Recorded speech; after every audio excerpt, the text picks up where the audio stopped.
So let's just drill down in DISC a little bit. It's been around a long time, yeah. Ezekiel 590 BC, Galen 190 AD, Hippocrates, Carl Jung, right? William Marston was the founder of DISC, Myers-Briggs, Keirsey, right? So all of these people have been trying to understand personality for a long time.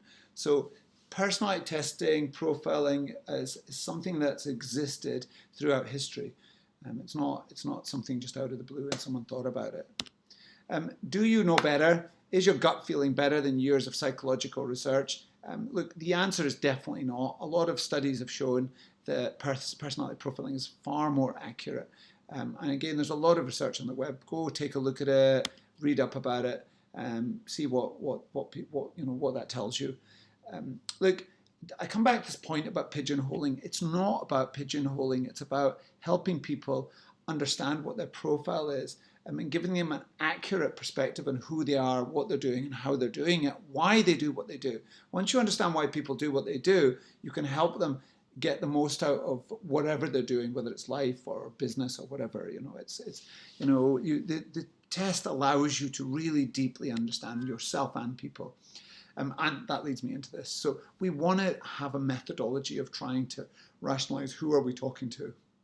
Who are we engaging with? We also want to be aware of ourselves. And we usually have a pretty good opinion of who we are. So the problem actually comes by how are we perceived? How are we engaging? What are we doing? Are we pedantic? Are we obstinate? Are we unrealistic? Are we passive? DISC allows you to self-assess that. That's critical. What do people see you? What do they think? You don't get to choose that. Then we've got your behavior. Let me just check this over here.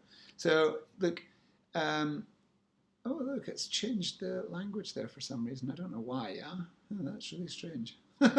Anyway, I've got some. I think that's German or something here, right? So we've got behavior here, driving forces, underlying values. So our behavior changes on an ongoing basis, but it's caused by driving forces, and it's driven by our underlying values of how we were brought up, when we were brought up, what we were doing, what we did as kids, what our parents, who our friends were, and so on and so forth. Yeah. And then, then we've got this thing of really this deep awareness of self and others and combining the two together. Yeah. So who are we, and how do we engage with other people? And then I want to finish with this. DISC. Why DISC? DISC, definitely the most realistic for me. I've used lots of them. Really, really like it.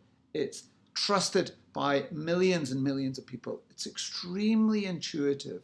So it's very easy to understand, which then makes it very actionable. You can use it in your day-to-day lives, yeah, right? It's very, very simple. It's very easy to use. So as we navigate through this next video that explains DISC in a very simplistic fashion, enjoy it, and let's see what you can learn.